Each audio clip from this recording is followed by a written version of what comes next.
Dinda, itu 1/2 nak. Bukumu mana? SBMN mu mana? Sinta yang belum dapat. Sinta belum dapat. 1/2 sama Sinta. Iya, jangan bohong dah. Iya, udah ini sama mana?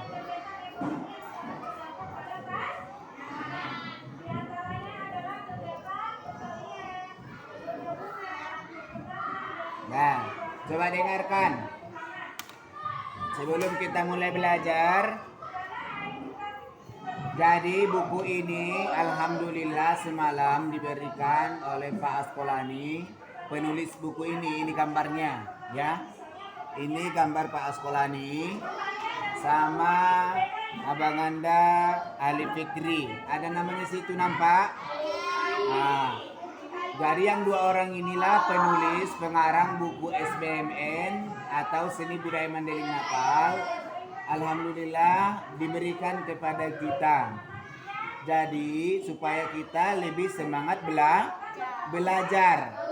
Kalau sudah Ustadz bagikan sama kamu bukunya satu persatu, tolong dikasih sampulnya ya, yang plastik ya. Nah, biar tetap nampak apanya sampulnya, kan? Jadi saya periksa ini hari Selasa. Jadi hari Selasa yang akan datang, Ustadz periksa siapa yang tidak kasih sampulnya, Ustadz tarik balik bukunya. Jadi ada seminggu tugasmu untuk menyampuli buku. Kalau nggak siap, itu keterlaluan, ya kan? Berarti kamu tidak anak sekolah namanya. Ya kan? Jadi tolong dikasih sampul dan tidak memberikan nama, tidak menulis-nulis nama di situ ya. Karena buku ini nanti turun-temurun sampai seterusnya. Sampai ke adik-adik kelasnya. Dengar ya, Kak Rul. Apa yang saya bilang tadi? Sampul bukunya ya. Baik buku yang lama maupun yang baru. Tapi Ustaz udah ada sampulnya, ya udah robek-robek itu kan. Nah, sampuli lagi biar lebih cantik. Copot sampul lama itu, ganti yang baru. Ya, di hektar. Kalau nggak ada hektarmu pinjam sama kawan. Ya, bisa minta tolongkan sama orang tua untuk menyampulinya supaya bagus. Ya, untuk sampul bukunya. Paham? Jangan cuma paham tapi tidak mengerti ya. Nah, jadi anak-anak semuanya, ini bukunya ya, bukunya untuk kelas 3. Kan ada situ untuk kelas 3 supaya kita tahu berbahasa Mandailing. Walaupun kamu tidak pandai berbahasa Mandailing, paling tidak kamu mengerti, ya kan? Mana tahu kamu nanti pergi ke pasar, ya kan? Nah, pergi ke pasar, jadi banyak orang di situ berbicara, ngomong, ya kan? Nah, jadi kamu bisa melawan mereka berbicara, atau kamu mengerti. Kamu tidak bisa membalas kata-kata bahasa Mandelingnya kan? Tapi kamu mengerti apa yang diomongi mereka. Paling tidak kita harus tahu supaya apa? Entah nama bapak kitanya yang dibilang-bilang orang itu kan? Entah dicaci makinya kita pakai bahasa Mandeling kan? Jadi kita udah tahu itulah manfaatnya belajar SBM. Apalagi manfaatnya supaya kita mengetahui apa saja alat-alat tradisionalnya, makanan khasnya, adat budayanya, ya kan? Nah, mana saja kekayaan alam Mandailing Natal, apa logonya, siapa bupatinya, kan harus kita tahu. Nah, jadi setiap kita belajar buku apa saja supaya masuk ke dalam otak pikiran kita, maka jangan lupa bacakan Fatihah sama pengarang bukunya, ya. Hadiahkan Fatihah supaya apa? Ilmunya berkah, ya kan? Harus berkah. Jadi kalau kamu lupa, maka Ustaz, susah kali aku menghafalnya. Padahal saya tadi malam udah menghafal-hafal nama-nama alat tradisional Mandailing Natal. Kok pas di depan saya nggak tahu? Bukan karena takut sama Ustadz kan? Tapi karena kamu lupa baca Fatihah sama pengarangnya. Ya kan? Nah, macam kita baca Yasin ya kan dihadiahkan kepada Rasulullah. Baca Quran pun harus hadiahkan Fatihah kepada orang tua. Pak, kalau kita belajar buku apa saja, jangan lupa baca Al-Fatihah. Al-Fatihah itu artinya membuka apa? Membuka hati, membuka pikiran, membuka mata, membuka telinga. Ketika guru mendengarkan, kita tahu apa yang diucapkan guru kita. Oke. Jadi semalam kan kita sudah belajar tentang kordang 9. Masih ingat alat-alat tradisional Mandailing Natal? Coba tengok lagi gambarnya. Kira-kira gambarnya itu gambar apa? Coba. Ada gordang 9. Ada ogung. Ada apa lagi? Saloet. Terus apa lagi? Tengok. Ada gambarnya di situ kan? Ada bombat. Nah, sekarang semalam kan kita sudah belajar apa juga? Surat tulak-tulak ya? Udah belajar surat tulak-tulak kita. Nah, udah tahu kan? Dari kelas 2 kita kan sudah belajar surat tulak-tulak kan? Nah, masih ingat kan? Masih, alhamdulillah. Jadi catatan SBMN-nya jangan hilang. Karena catatan SBM kelas 1 sampai kelas 6 itu sama. Kenapa sama? Karena yang dipelajari tetap surat tulak-tulak. Alat tradisionalnya juga tetap itu kan. Di kelas 1 kita mengenal namanya gordang 9. Nah, di kelas 6 pun nanti kita tetap mengatakan namanya gordang 9 nggak berubah. Kecuali nanti ditambah menjadi 10 gendangnya. Menjadi gordang 10. Ya. Tapi selama ini masih namanya gordang 9. Kenapa disebut gordang 9? Karena gendangnya ada 9 kan mudah jawabnya kan Dadan. Nah, itu dia. Oke. Kita baca dulu di sini ya. Ustaz baca dulu kembali. Semalam kita sudah menulis pakai bahasa Mandailing kan? Gordang 9, asenidok gordang 9, harana bahat di gondang naik adong 9. Jadi pertanyaannya ini gordang 9 katanya, ya kan? Kenapa dikatakan gordang 9? Karena jumlah gendangnya ada 9. Itu pertanyaan pertama udah dijawab si Dadan tadi kan? Pargodang di gondang naipe marbe sudi. Kan? Jadi ukuran besar gendangnya itu berbeda. Ya berbeda-beda, ada yang kecil, ya kan? Ada yang paling adik nomor 1, adik nomor 2 sampai abang nomor 9 kan? Nah, itu disebut dengan gordang 9. Jadi mulai sian namenek lopus tuna godang. Artinya mulai dari yang kecil sampai yang besar itu gendangnya. Sian 9 gondangi, adong 2 gondang naung godang. Dari 2 gendang tersebut, ada 2 gendang yang besar. Nah, ada di situ, coba ditengok apa gambarnya. Kira-kira gondang nomor berapa yang paling besar-besarnya?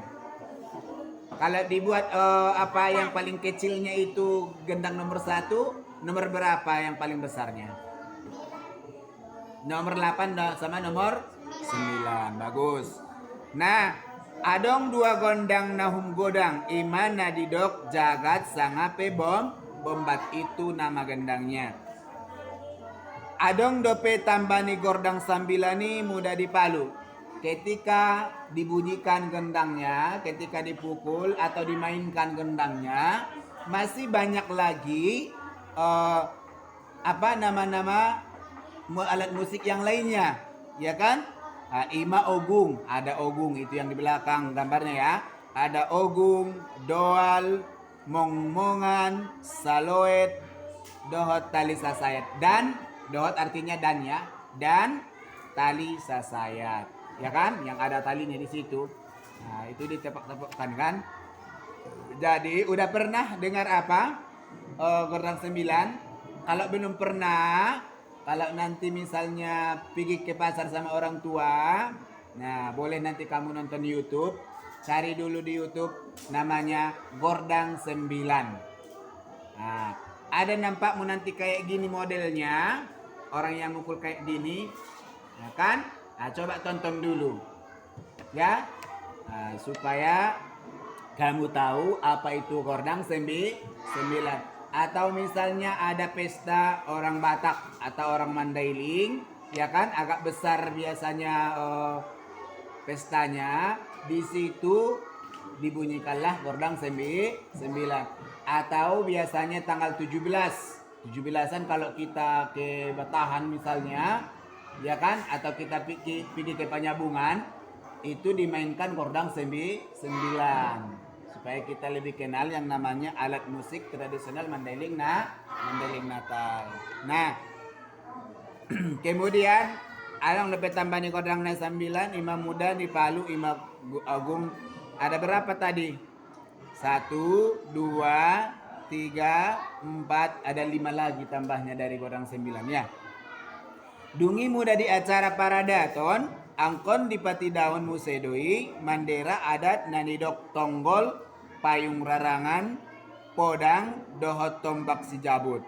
Jadi ketika ada nanti pesta atau acara-acara besar, maka ada namanya bendera tonggol, ya. Benderanya itu banyak sekali nanti berjejer di di pinggir-pinggir jalan yang dekat rumah pesta tersebut. Kemudian ada payung rarangan, ya kan? Ada payungnya itu bertingkat 3, ya kan? Yang sudah kita lihat gambarnya. Kemudian podang atau pedang, ya. Podang artinya pedang. Nah, podang artinya pedang. Kemudian tombak si jabut. Jadi tombaknya itu, di ujung tombaknya itu ada semacam bulu, entah bulu apa itu. Biasanya kalau udah keramat, ya kan, bulu hewan-hewan yang yang paling yang paling besar, atau misalnya harimau gitu kan. Nah, tapi ada yang kalau yang banyak, ada yang membuat pakai sabut, ya kan? Ada yang membuat pakai ijuk. Nah, bermacam-macam dibuat. Namanya saya tombak jabut, ya kan? Gordang 9 di Palu, Muda Adong Horja, Markaruan Boru. Jadi Gordang 9 itu katanya dibunyikan ketika ada pesta perkawinan, ya kan? Kemudian Dohot Muda Adong nama ninggal iman nadidok Horja Mambulungi. Nah, jadi cara orang dulu mengumumkan ada yang meninggal itu pakai Gordang 9. Kalau sekarang, kalau ada yang meninggal kayak mana dibuat mengumumkannya? Pakai mikrofon. Nah, kalau dulu ada Gordang 9, ada juga ogung, ya kan, dipukul di ogungnya kan. Jadi ketika orang yang di kebun tahu kodenya itu. Misalnya pagi-pagi atau siang hari datang ogung, padahal bukan jam sholat, iya kan? Bukan jam sholat. Oh, berarti ini sedang ada yang meninggal. Ketika ada dulu seperti itu, maka orang-orang yang di sawah, yang di kebun, yang di dalam kerja, yang mengajar, itu datang ke rumah duka, ya kan? Nah, jadi begitulah cara orang Mandailing dulu mengabarkan ketika ada yang meninggal dunia.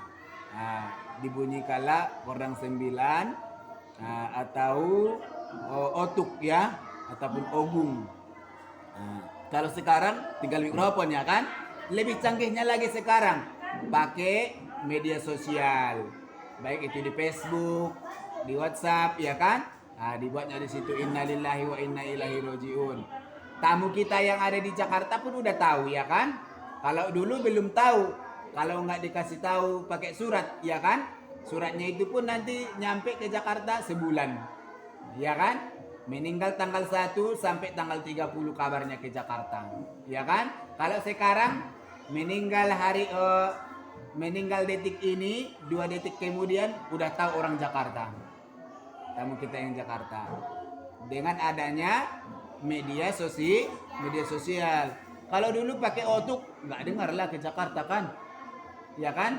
Nggak dengar. Jadi cuman sekedar sekampung itu saja.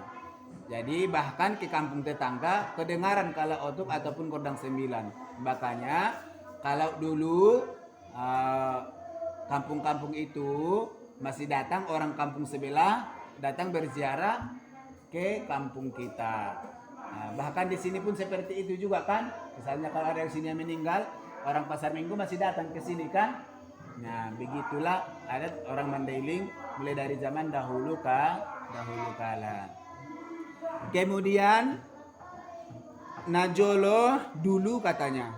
Gordang 9 on di Palu Juwodo on mangido udan sangape mangido logo. Ketika musim kemarau, ya kan? Karena orang-orang Mandailing itu kebanyakan petani, ya kan? Sawah, jadi butuh air. Ketika musim kemarau, tentu padi akan mati, ya kan? Kekurangan air, maka dibunyikanlah Gordang 9. Caranya dulu untuk meminta hujan. Begitulah cara orang dahulu kala meminta hujan supaya diturunkan yang maha kuasa diturunkan hujannya. Jadi ketika juga musim hujan, ya kan, berkali-kali banjir, maka dipalukan lagi Gordang 9. Musim hujan, ya kan, Oktober, November, Desember terus hujan, ya kan. Nah, ada yang banjir di jalur 3 kan. Nah, jadi cara orang dulu meminta supaya jangan hujan, jangan banjir, begitulah dibunyikanlah Gordang 9. Ima anggona jolo adong do Gordang 9 diganop harajaon. Jadi Gordang 9 setiap raja ada. Siapa itu raja-rajanya? Nah, kalau Ustadz marganya Rangkuti kan, berarti ada Raja Rangkuti, berarti ada Gordang 9-nya marga Rangkuti, ada Nasution, ada Siregar, ya kan? Ada Rahab dan sebagainya. Setiap marga itu adalah raja. Jadi setiap raja itu punya Gordang 9. Nah, ima soangkon dikoyok do pinomat sada horbo mulai dipalu Gordang 9. Makanya kalau sekarang ya sebenarnya tidak sembarangan ada Gordang 9 kalau tidak mampu memotong kerbau, ya kan? Kalau sudah ada Gordang 9-nya berarti pestanya itu besar, ya kan? Pestanya itu besar harus karena memotong kerbau berarti tamunya banyak kan. Nah, kalau dibunyikan Gordang 9 tentu banyak orang yang datang kan. Misalnya tamu yang tidak diundang pun datang.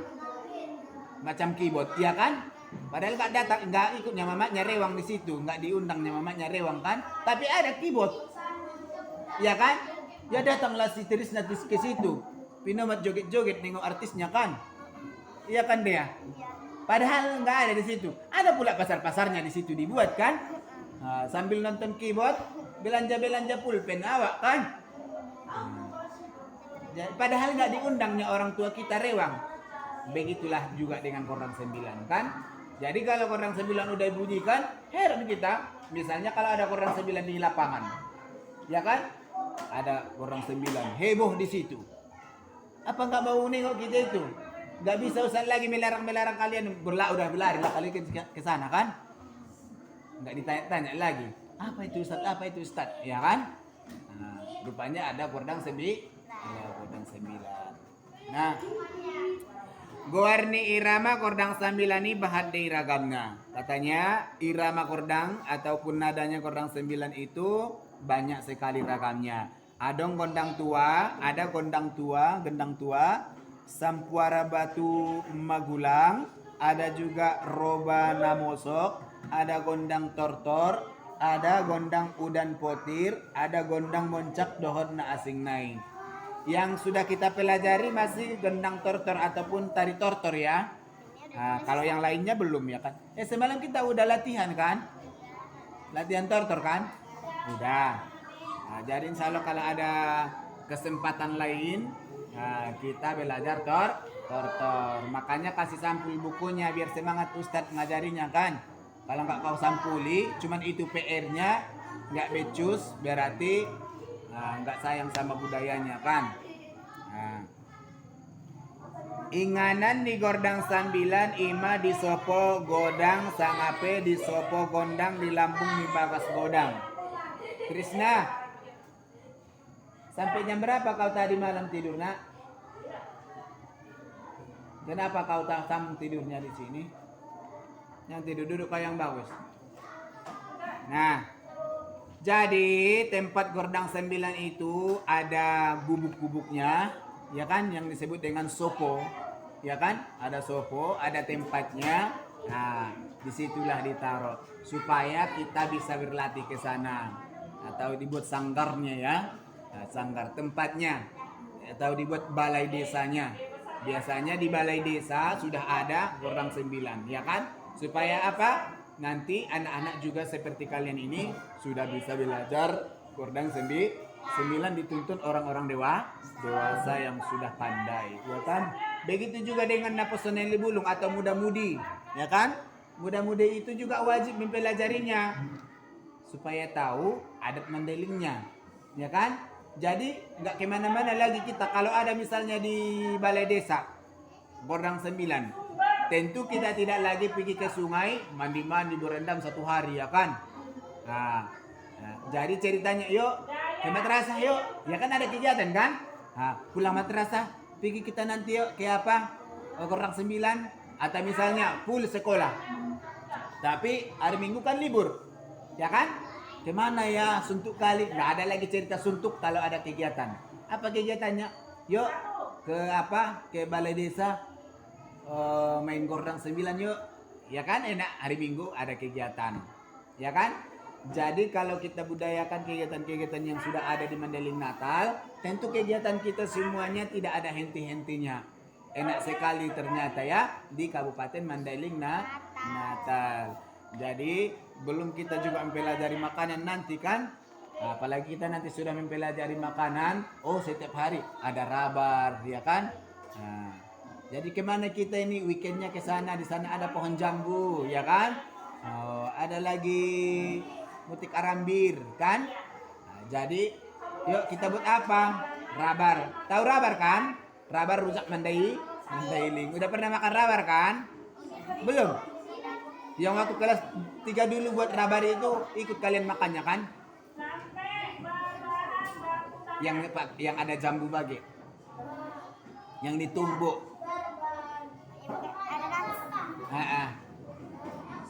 Masih ingat?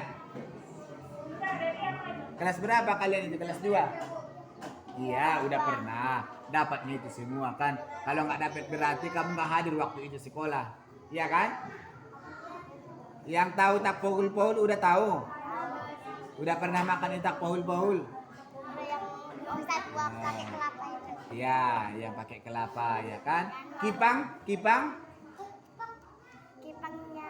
Kipang apa kipang? Coba. Iya, ketan. Yang dari beras ketan itu yang Ustaz bagi-bagi sedikit-sedikit ya kan? Nah, yang Ustaz bawa semalam dari penyambungan ada yang keciannya kan? Bagi satu-satu. Dadan udah pernah makan itu kan? Kebagian nggak? Kebagian semuanya itu. Udah lupa rasanya kayak mana ya? Nanti lagi insya Allah kita belanjakan biar kamu kenal. Karena kita sudah kelas 3, biasanya sudah belajar tentang masakan tradisional Mandeling Natal. Apalagi kira-kira yang kamu tahu masakan apa Mandeling Natal? Daun ubi tumbuk pernah makan? Mustahil kalau nggak pernah makan. Nggak pernah? Apa? Di rumahmu nggak pernah daun ubi? Apa lauknya? Hah? Nggak pernah makan daun ubi? Hah? Itulah makanan paling enak di Mandeling Natal. Jangan salah ya. Apalagi ada ikan asinnya dibakar, pakai cabai sedikit kan, menambah selera makan. Jengkol juga iya Ustaz. Iya, ditumbukkan ke situ jengkol, harum kan. Nah, jadi tugas kita sekarang adalah kita tulis dulu kembali, masih di situ catatan apamu, SBMN-mu yang surat tulak-tulak udah hilang. Siapa yang masih utuh? Masih ada, coba dibuka. Kita semalam sebenarnya sudah mempelajari anak ni surat sama inang ni surat kan. Kalau hauluan itu mengubah suara menjadi suara i, iya kan? Ini udah Ustaz yang ini. Iya kan? Udah suara hauluan kan? Nah, sekarang tugas kamu Ustaz buat dulu. Boleh melihat catatan dan buku. Coba buat surat tulak-tulak dengan suara haburitan. Haburitan itu mengubah A menjadi U. Iya kan? A menjadi U. Yang tadi gordang 9 itu karena kita mengulangi. Pelajaran kita hari ini membuat tugas sekarang menulis surat tulak-tulak A sampai Ya. Suara A menjadi suara U. Apa saja di surat tulak-tulak yang tidak bisa diubah? Coba.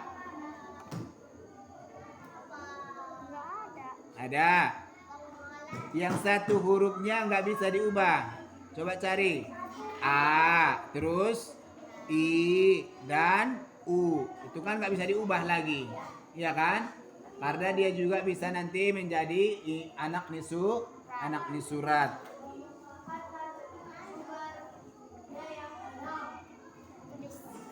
Jadi selain A, I, U, jangan lagi kamu mengubah menjadi U ya.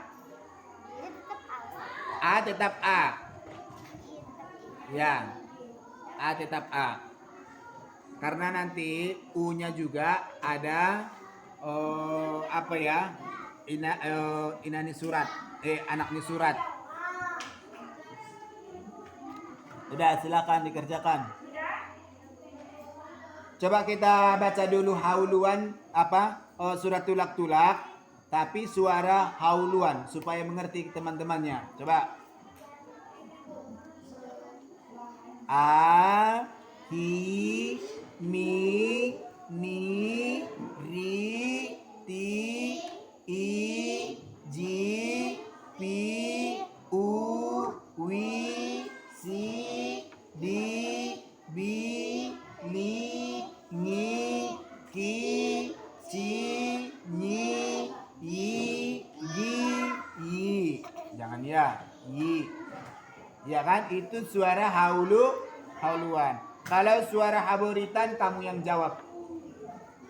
Berarti A, ha menjadi U. Itu haburitan. Ya. Hauluan ha menjadi hauluannya ada hauluan. Ha menjadi hi. Kalau hasialan ha menjadi tengok bukunya. Oh, menjadi ho. Kemudian ha menjadi hatalingan.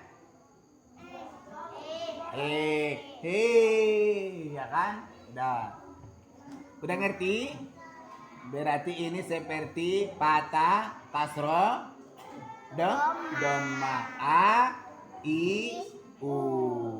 Iya kan? Silakan buat. Udah ngerti dah Pak? Belum ngerti? Coba ditengok dulu di sini di buku yang ini. Hauluan ima sora a jadi gabe artinya jadi ya. Jadi kan? Hauluan ima sora a jadi i. Berarti tengok dah Pak. Ha menjadi i, menjadi hi. Ya, ini huruf H. A-nya itu katanya, huruf A-nya diubah menjadi huruf I menjadi hi. Ya kan? Sekarang tugas kamu haboritan, ya, mengubah suara H menjadi suara U. A-nya menjadi U. Menjadi apa? H-nya menjadi A-nya itu menjadi U. H tambah U. Hu. Nah, ada di sini A semua, ujung-ujungnya, ya kan? Hamanarata. Yang tiga ini nggak usah. A, I, U, jangan diubah lagi menjadi U. Ya, yang diubah yang ada huruf A-nya. Ganti menjadi huruf U. Coba tulis dulu semua. Baru ganti menjadi U. Udah? Catatannya semalam udah dikasih tuh bentuk U kayak mana bentuknya? Udah. Udah? Kayak mana? Tanda bulat, tanda bawah? Tanda I. Kalau bulat tanda I. Kalau Ah. tanda bawah. Udah dikasih kan? Udah kita catat kan?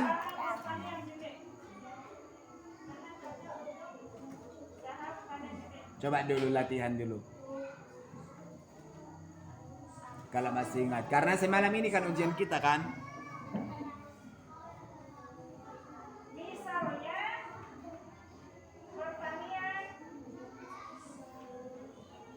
Ujian kita semalam yang ini, yang kodang 9 sama yang surat tulak-tulak. Makanya Ustadz ulangi kembali. Apa kamu udah ingat?